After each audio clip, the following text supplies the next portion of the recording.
रुद्रगढ़ एक ऐसा गांव जहां पहाड़ों की छाया दिन में भी आधी रोशनी को निगल लेती थी। यहां हवा भी धीरे चलती थी, जैसे किसी को जागाना ना चाहती हो। लोग काम थे और जो थे उनकी आंखों में हमेशा एक अजीब सी चिंता बसी रहती थी। इस गांव के बीच एक पुराना टूटता हुआ मंदिर था।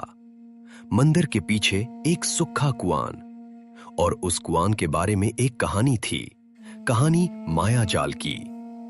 लोग कहते थे जो भी उस कुआं के पास अकेला जाता है उसे कुछ दिखाई देता है, ऐसा जो उसने कभी खोया हो या जो उसका सबसे बड़ा डर हो, और फिर वो कभी वैसा वापस नहीं आता।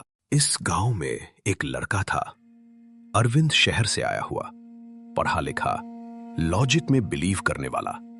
उसके लिए भूत प्रेत सिर्फ कहानियां थीं। वो अपनी नानी के घर कुछ दिन के लिए आया था, पर गांव का माहौल उसे अजीब लग रहा था। लोग उसे आंखों में देखते नहीं थे, और जब वो उस पुराने मंदिर का नाम लेता तो सब चुप हो जाते। बेटा, शाम के बाद उस तरफ मत जाना, वहां सब ठीक नहीं है। अरविंद हंसा, यूं लगा ये सब अंधविश्वास है। उस रात चांद आधा था और हवा में ठंडी नामी थी। अरविंद ने डिसाइड किया वो सच जानेगा। रात के करीब 11 बजे वो चुपचाप घर से निकला और मंदिर की तरफ बढ़ने लगा।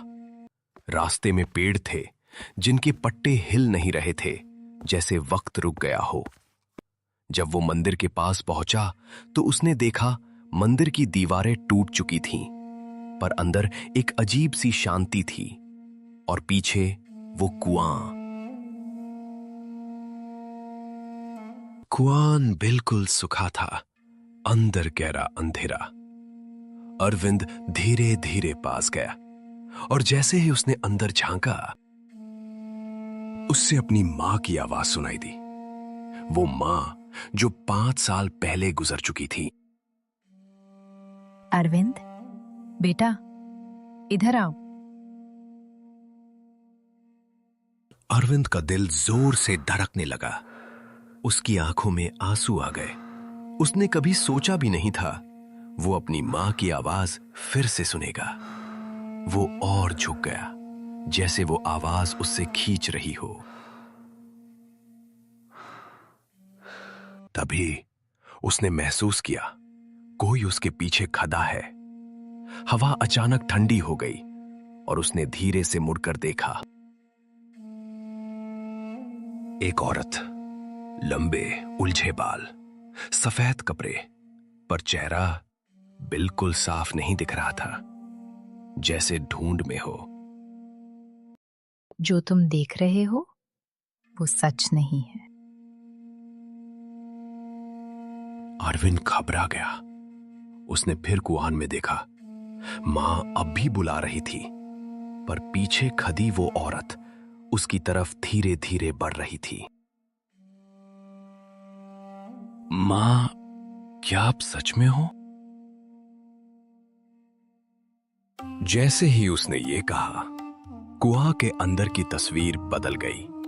उसकी मां का चेहरा धीरे धीरे विकृत होने लगा। आंखें काली, मुस्कान टेढ़ी, और आवाज अब प्यार भरी नहीं थी। तुम खुद आना चाहते थे? अरविंद का सांस रुक गया। उसे समझ आ गया ये सब एक जाल है, माया जाल, जो इंसान के दिल के सबसे गहरे हिस्से को पकड़ता है और उसे तोड़ देता है।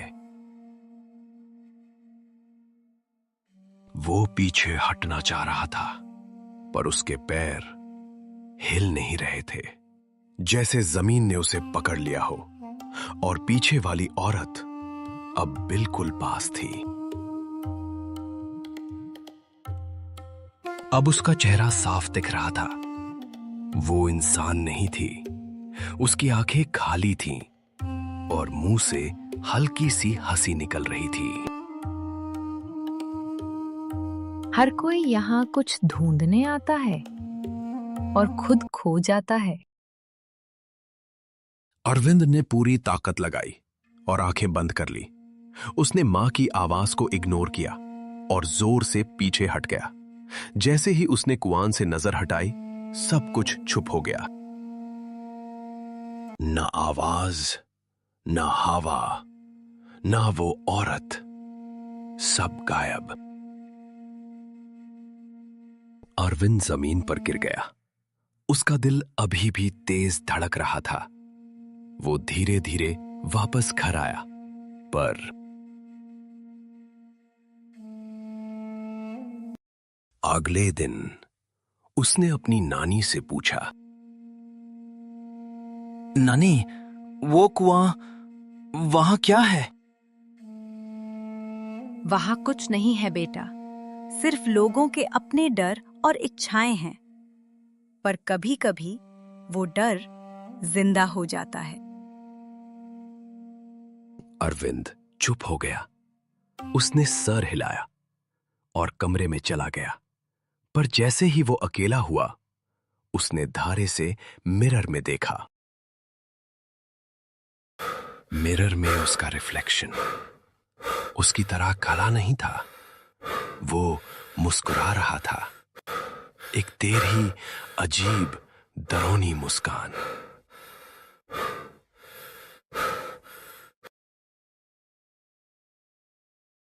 तुम वापस आ गए, पर अकेला नहीं। रुद्रगढ़ का माया जाल सिर्फ एक जगह नहीं था। वो एक दरवाजा था जो एक बार खुल जाए तो कभी बंद नहीं होता।